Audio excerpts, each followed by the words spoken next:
চলাচলের জন্য। এই রাস্তাটা কি আপনার কোনো উন্নয়ন হয়েছে? এখনো আপনাদের জুতা খুইলা নিয়ে যাইতে হয়, জুতা পায়ে রেখে যাওয়া যায় না, ওই এরকম প্যাক কাদা হয় না? আপনারা যারা আছেন, আপনারা যদি আগামীতে ব্যারিস্টার কায়সার কামাল সাহেবকে আগামী জাতীয় সংসদ নির্বাচনে যদি উনাকে এমপি নির্বাচন করেন, উনি মানবতার ফেরিওয়ালা, উনি এমপি হওয়ার আগে হাজার হাজার মানুষের সেবায় নিয়োজিত আছেন। উনার দ্বারা এলাকার উন্নয়ন হওয়া সম্ভব একমাত্র ব্যক্তি উনি।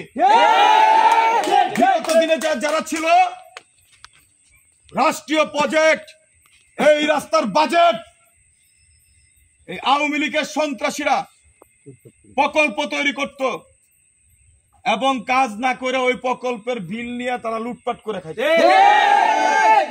ব্যারিস্টার কায়সার কামাল যদি এই এলাকার আপনার আমার ভোটে নির্বাচিত এমপি হয়, এই সুযোগ কিন্তু কেউ পাবে না, কখনো না। উনি দুর্নীতির বিরুদ্ধে ওনার জিরো টলারেন্স। আমাদের রংসাতি ইউনিয়ন বিএনপি সভাপতি সাহেব কিন্তু ইতিমধ্যে বলে গেছেন, মাদকের বিরুদ্ধে উনি যুদ্ধ ঘোষণা করছেন, সন্ত্রাসীদের বিরুদ্ধে উনি যুদ্ধ ঘোষণা করছেন। কোন প্রকার অবৈধ কর্মকাণ্ড যদি কেউ করে, সে যদি দলের বিএনপির নেতাও হয়, কোন প্রকার ছাড় পাবে না, কিন্তু দল থেকে চিরস্থায়ী বহিষ্কার হবে এবং কোন অনৈতিক কর্মকাণ্ড, স্মাগলিং, মাদক, চোরাচালান, বালু, এই সকল কর্মকাণ্ডের সাথে যারা জড়িত, উনি ইতিমধ্যে ঘোষণা করেছেন যে সেই ব্যক্তি যদি আমার দলেরও হয়, কোন প্রকার ছাড় দেওয়া হবে না তাকে।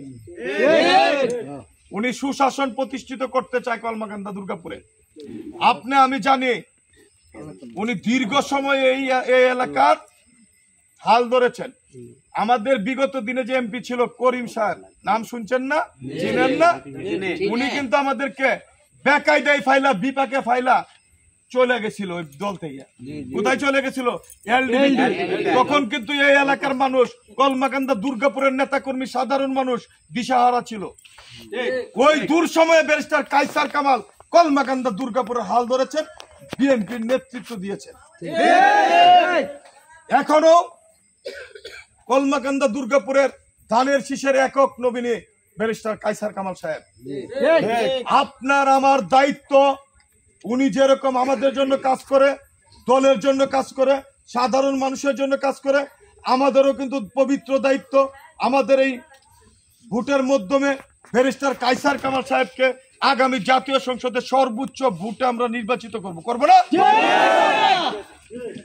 আজকে আমাদের শপথ করতে হবে, আমাদের ওয়াদা করতে হবে, আমরা বিএনপি একই পরিবারের সন্তান, আমরা সকলেই ভাই ভাই। ব্যারিস্টার কায়সার কামাল সাহেবের জন্য যত ধরনের শ্রম দিতে হয়, ধানের শীষের জন্য যতটুকু কষ্ট আমাদের করতে হয়, আমরা প্রতিটা ঘরে ঘরে যাব, প্রতিটা ঘরে ঘরে যে আমাদের যে যারা বাবন আছে তাদের কাছে কায়সার কামাল সাহেবের সালাম দিব, বেগম খালেদা জিয়ার সালাম দিব, তারেক রহমান সাহেবের সালাম দিব, ধানের শীষে ভোট চাইব। উনি আমাদের জন্য অনেক করেছেন। আমরা উনার জন্য আগামী জাতীয় সংসদ নির্বাচনে সর্বোচ্চ ভোটে এই রংসাতির মাটি থেকে এবং এই বালুচান্দার গ্রাম থেকে উনাকে আমরা নির্বাচিত করব।